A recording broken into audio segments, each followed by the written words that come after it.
Hey, welcome to Stain B, where we talk about some true crime and make some art.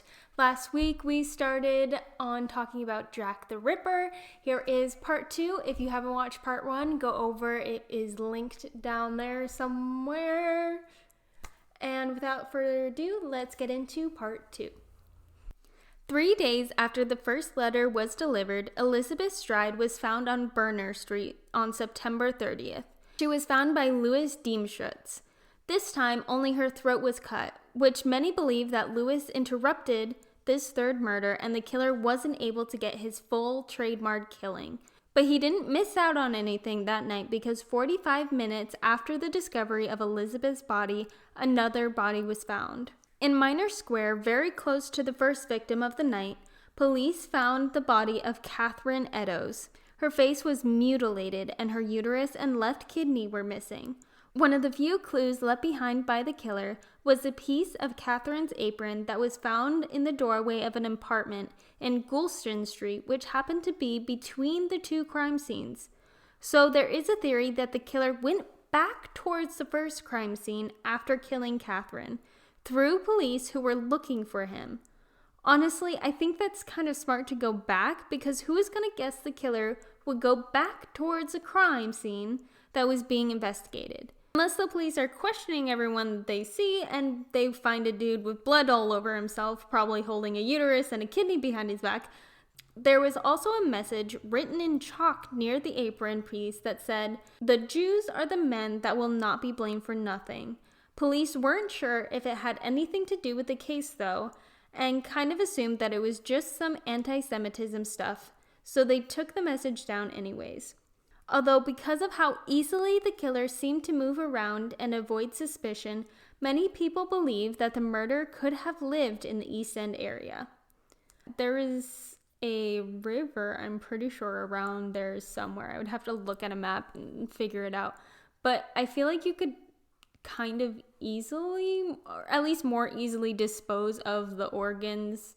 Although, why take them in the first place if you're just gonna throw them in the river? You might as if you're gonna take it, you might as well keep it.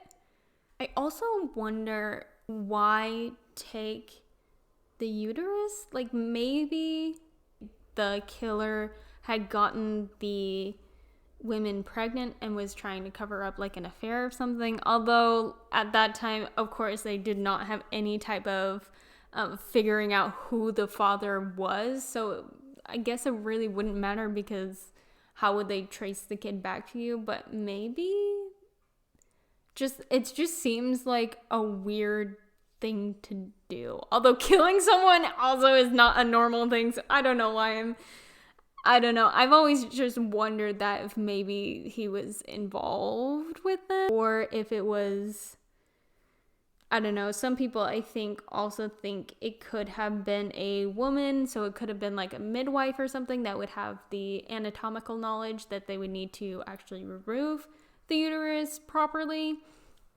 And they would be able to more easily go back through the investigation while they're trying to find this person, because of course they're going to be more looking for a man rather than a woman. I know that's a theory, and so maybe they have a anger against prostitutes for some reason if a midwife is just kind of sick and tired of having to deliver prostitutes babies. I don't know. It doesn't make sense. I don't know why I'm trying to make sense. Let's just get back to the story. The next day, the assumed killer wrote a postcard to the police, which said, "I was not coddling dear old boss when I gave you the tip. You'll hear about Saucy Jack's work tomorrow. Double event this time. Number 1 squealed a bit. Couldn't finish straight off. Had not the time to get ears for police. Thanks for keeping the last letter till I got to work again. Jack the Ripper." This letter helped confirm with the police that this probably was actually Saucy Jackie who was writing these letters, because he knew everything that happened in detail and also information that hadn't been released to the public yet.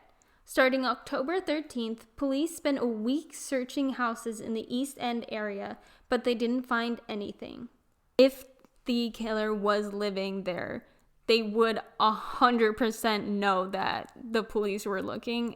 And again, I feel like it would be pretty easy during that time to just dispose of a lot of evidence, because it's not like they can like dredge the river, or like I don't think anybody's digging through the garbage or anything at that time. That's maybe just my poor speculations of our past investigators, but I don't think that we had very thorough investigations at that time. Then on October 16th, George Lusk, who was part of the Mile End Vigilance Committee, which was a bunch of local businessmen helping the police, received a letter from someone claiming to be Jack the Ripper.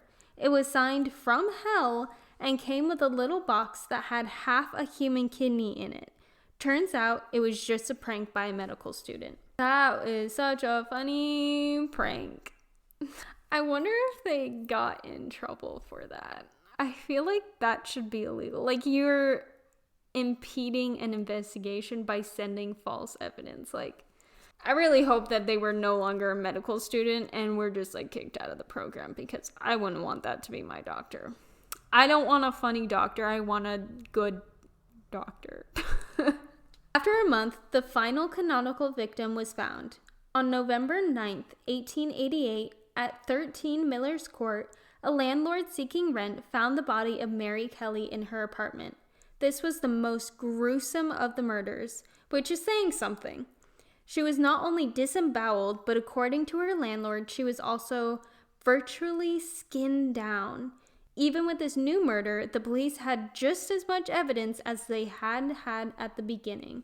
I've heard a lot of people talk about Jack the Ripper and gone over this case. I don't think I've actually known that the last victim was virtually skinned out. Maybe I just blocked that out. Yikes. I didn't realize that. That's gross. And I feel like, did they just leave the skin there? Was it just like in a pile? Or did like they take it with them? Like, that's, I hate that. Only a few people were able to describe who they thought the killer could have been. They described him to be between 25 and 35 years old, stocky with a fair complexion, close to 5'6", with a mustache, and wore a dark overcoat and hat. It wasn't until 1903 that someone decided they could narrow down the suspects down to 3 names. This guy was Sir Melvin Macnaghten, who was the head of Scotland Yard's Criminal Investigation Department, although there are other theories of who could have been the killer as well. And now, after we have discussed the wonderful story of that case, we will get into the theories. Macnaghten's first suspect is Montague Johnson Pruitt. This guy had a cousin and uncle who were doctors, and he himself was known to be interested in surgery. No judgment, but that is a weird interest if you're not a surgeon or even a doctor, which he wasn't. He also could have possibly lived with his cousin during the murders, which were in the same area. And after the last murder, he went missing and showed up 4 weeks later floating in the Thames River. The second suspect is Michael Ostrog, who was a Russian doctor and criminal. He had previously been in an asylum for homicidal tendencies. I wonder if he actually killed anybody, or if he was just running around just stabbing people. No one died, but you know. He could not provide a solid alibi for where he was at the time of the murders. I personally am not feeling this one though, just because there isn't much else that connects this guy to the victims. Yeah, it kind of seems more like when you have another unsolved case where they just kind of like, oh, well, there was this killer that was running around willy-nilly, kind of around the same time, around possibly the same area. And then just kind of like, well, I mean, it could have been, who knows? It just kind of seems like that a little bit. Macnaghten's final suspect is Aaron Kaminsky, who was a Polish and Jewish resident of Whitechapel.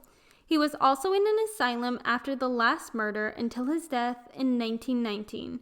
This guy also matched with the description of the killer, and a shawl that was claimed to be Catherine Eddowes was found in an auction, and an author found it and got tests to find DNA.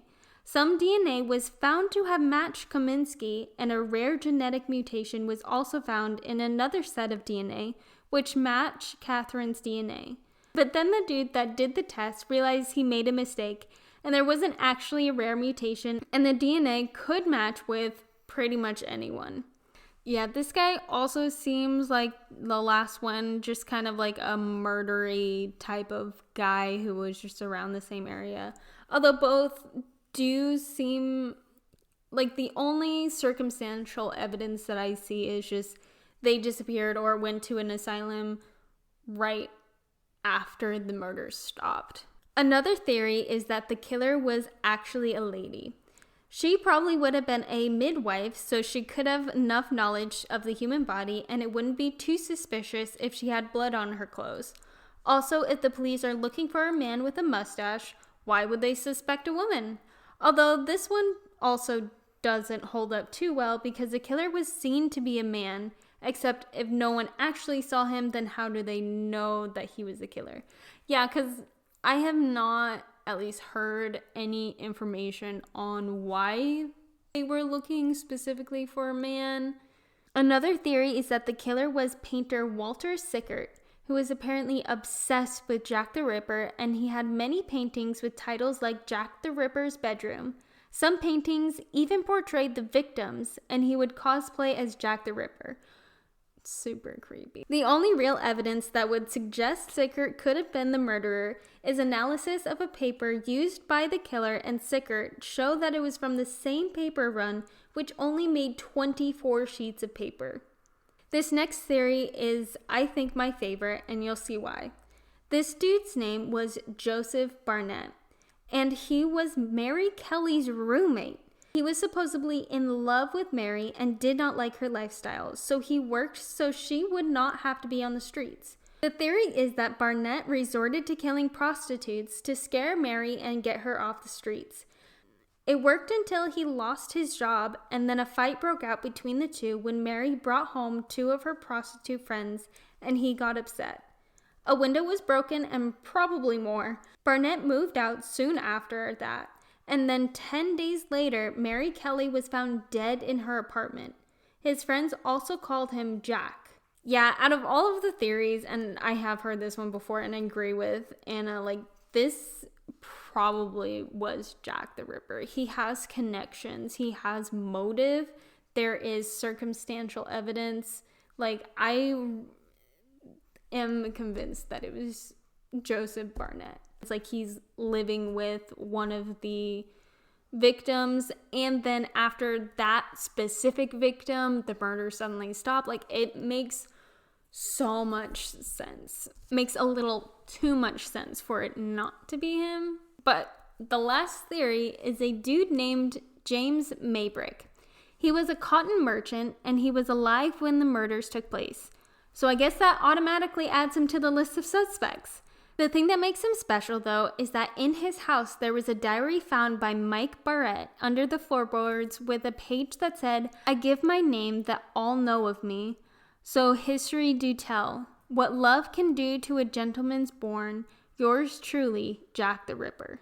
I feel like he had like this poetry thing going on, and then he just ruined just yours truly, Jack the Ripper. Like, at least like make it rhyme. The diary also included details of the killings, and experts said that it could have been from the same era as Jack the Ripper. But later, Mike Barrett said he made the whole diary up. And then after that, he said he only said that he made it up because he didn't want the publicity. To this day, no one actually knows who Jack the Ripper was. And if I'm guessing, it will be one of those cases that never gets solved. If we ever make a time machine, I will go back. I will figure it out, guys. Well, actually, maybe not me. Maybe a man should go back in time, maybe. Although if I'm not a prostitute, clearly, not clearly, but I'm not, so I would be okay. I don't know. If we can go back in time and figure it out, but I also don't think that that's possible. But anyways, that's it for today's video. I hope that you enjoyed it, and I hope to see you here next week, and I hope that you stay curious and creative. Peace!